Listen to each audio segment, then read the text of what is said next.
Hey guys, Will here, and do you want to learn how to make crazy glitch effects from scratch, no plugins needed? Well then, stick around. Intro.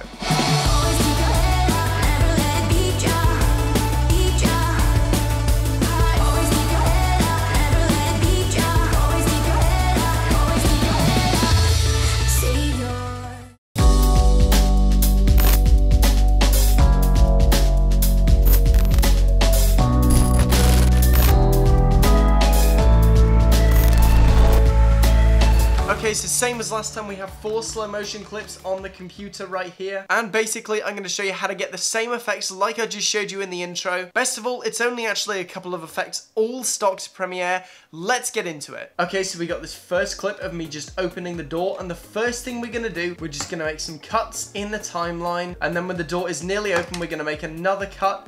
Press R, speed it up. Then we're going to hit A, bring all these clips back here. And then we got all of them in the same place. That's also another handy tip. If you're working with a larger timeline, you can just hit A, click on a clip, then all the clips after that are actually selected. Okay, so now we got that selected, we're actually gonna go to speed duration, even though we already sped it up, and turn on frame blending. What this is, it'll basically make your speed ramps look more realistic because it'll add some motion blur. It's generally good practice to get into the habit of adding frame blending on anything that's been sped up. So here we are, we have our faster clip, and we're gonna add our first effect, which is called VR chromatic aberrations. I spelled that wrong. VR chromatic aberrations. There we are. There we are. It looks better already. We got sort of a glitch effect. Now this is probably the most basic one we can do, where we glitch the whole thing. But we're not done. We're going to go a little bit extra to make it look a lot better. We're going to add VR random blocks, which is technically a transition, but if you put it across the whole thing, it adds this super cool glitch effect, which is just super awesome. It makes it look more of a glitch effect rather than just an RGB split. So let's have a look at that. See how good that looked? And that took like, what, 30 seconds? Okay, now the next clip is going to be a bit more complicated. We're going to wait till I step down. There we are. Then we're going to make a cut.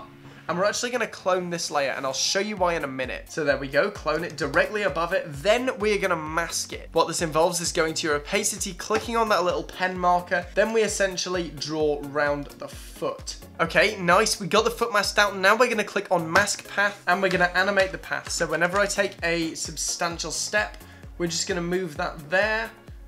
Readjust these, and then when we want the animation to end, we're just going to click cut on the timeline and simply remove the mask. Next, do the same with the bottom level, and then we go and add to the top layer our VR chromatic aberrations. Now, as we can see, this glitches out everything except for the foot, which I think is a really cool effect. But we're not done. We're going to add our VR random blocks. Then again, it looks really cool because it appears in patches and gives it that real glitch effect. Okay, again, I think we're done with this clip. Next, we have a shot of this signpost. Now, this looks awesome, and we're going to do something a little bit different with this one. So again, we are going to do our mask. So again, clone the layer, cut where you want the animation to start. But this glitch effect has 2 parts. So first of all, we're going to glitch the poles.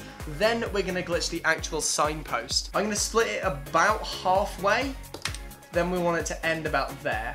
Again, we're going to select our pen tool and just mask out these 2 poles. Now, as you can see, I'm actually doing this one a little bit messy because glitch effects aren't supposed to be clean. So you can have fun with the mask. I actually did the original one by accident. So I had the original glitch effect going for far too little time, and I just stretched it, moved the clip, forgetting that I masked it. And it did this really cool, like, wavy glitch effect with the trees. It looks awesome. So we're going to go for a similar thing here. There we go. Now, again, we're going to add our VR chromatic aberrations and see how it sort of tracks to the pole. Again, random blocks. And look at how cool that looks.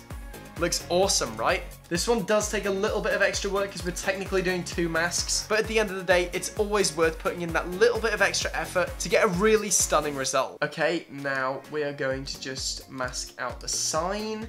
We can do this roughly again. It doesn't matter. It's a glitch effect. It's supposed to be messy. Same again with the chromatic aberrations and the random blocks. I gotta say, after looking through all of them, that one is definitely my favorite. I just love how it glitches from one area to another. Our final clip is me moving in a circle with that nice little flare there. Now this time, similar to the first one, we're gonna glitch everything except for me. And this mask might end up being a little bit harder because masking hair is always difficult. Luckily though, we got the overexposure to help us with that. So that's gonna to kind of compensate a little bit. I just realized I forgot to clone the original clip. Okay, so if you ever do that, you can just clone the clip again and just delete the mask from the bottom layer. There we are. We have our mask. Again, it's a little bit messy. Again, glitch effect. Okay, so there we go. I only actually want this area to glitch, so only this portion of the video is going to glitch. Again, to do this properly, cut the bottom layer to match, add the chromatic aberration and the random blocks, and now we're done. Let's take a look.